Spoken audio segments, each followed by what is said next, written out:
Tabernakel, tempat kudus bagi Tuhan, dibangun oleh bangsa Israel sesuai petunjuk Tuhan. Di dalamnya terdapat ruang maha kudus dengan tabut perjanjian. And this is how you are to build it, according to the pattern shown to you.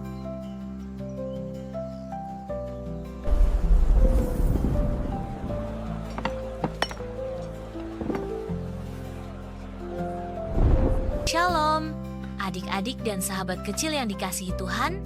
Hari ini, Kak Arfa kembali hadir membawakan sebuah kisah luar biasa dari Alkitab. Kita akan mendengar tentang bagaimana Tuhan memberikan petunjuk kepada Musa untuk membangun kemah suci tempat kudus, di mana Tuhan tinggal bersama umatnya. Yuk, siapkan hati dan telinga, dan mari kita ikuti kisahnya dengan penuh sukacita. Bagian 3, Kemah Suci dan Petunjuk Ibadah Umat. Kisah ini bersumber dari kitab Keluaran pasal 25 hingga pasal 31. Setelah pemberian 10 perintah Allah, Tuhan memberikan petunjuk khusus kepada Musa di Gunung Sinai. Tuhan ingin tinggal di tengah-tengah umatnya, tapi karena Tuhan adalah kudus, maka tempat untuk menyambut kehadirannya pun haruslah kudus dan sesuai perintahnya. Maka Tuhan memerintahkan Musa untuk membangun sebuah tempat yang disebut Kemah Suci atau Tabernakel. Tuhan berkata, "Buatlah tempat kudus bagiku, supaya aku diam di tengah-tengah mereka." Semua rancangan dan ukuran Kemah Suci sudah ditentukan Tuhan, dan Musa harus mengikuti semuanya dengan tepat. Kemah Suci ini akan menjadi pusat ibadah dan tempat pertemuan antara Allah dan umatnya. Bangsa Israel pun mulai mengumpulkan bahan-bahan untuk membangun kemah suci. Tuhan meminta mereka membawa emas, perak, kain ungu tua, biru laut, dan bahan-bahan indah lainnya. Semuanya harus diberikan dengan sukarela dan dengan hati yang penuh kasih kepada Tuhan. Tuhan tidak mau persembahan yang dipaksakan. Ia senang pada orang yang memberi dengan sukacita. Di dalam kemah suci ada beberapa bagian penting.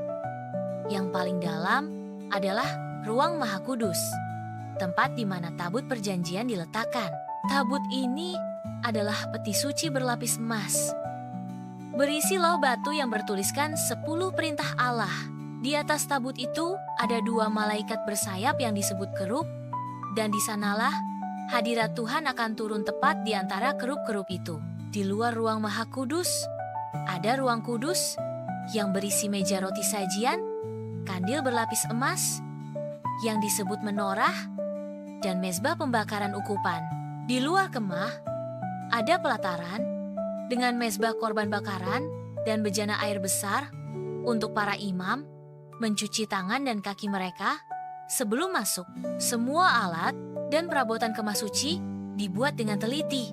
Beberapa pengrajin pilihan seperti Bezalel dan Aholiab dipenuhi roh Allah, diberi hikmat dan keahlian khusus untuk mengerjakannya. Mereka tidak hanya membuat benda-benda suci, tapi juga menjahit pakaian imam yang indah dan penuh simbol. Imam-imam yang akan melayani di kemah suci harus disucikan terlebih dahulu. Harun, abang Musa, dipilih Tuhan sebagai imam besar.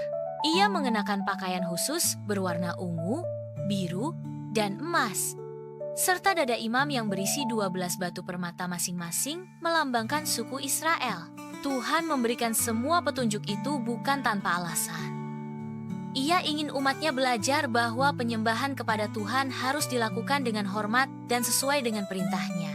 Tuhan tidak bisa disembah sembarangan. Ia ingin kehadirannya diterima dengan kesucian, ketulusan, dan ketaatan. Melalui kemah suci, Tuhan menunjukkan bahwa Ia tidak jauh. Ia ingin berjalan bersama umatnya, tapi Ia juga mengingatkan bahwa hubungan dengannya harus dijaga dengan hati yang bersih dan hidup yang taat. Bagi anak-anak Tuhan di zaman sekarang, kita tidak lagi punya kemah suci fisik seperti itu. Tapi Tuhan ingin hati kita menjadi tempat kediamannya. Ketika kita hidup kudus, mengasihi Tuhan, dan menyembah dengan sungguh-sungguh, Tuhan hadir dan tinggal bersama kita. Kemah suci menjadi lambang bahwa Tuhan adalah pribadi yang dekat, namun tetap kudus. Dan Musa, sebagai pemimpin, mendapat kehormatan menyampaikan semua rancangan itu kepada umat.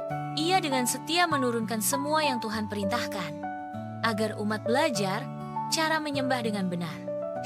Adik-adik yang hebat, dari cerita hari ini kita belajar bahwa Tuhan bukan hanya jauh di surga, tetapi Ia rindu tinggal dekat dengan umatnya.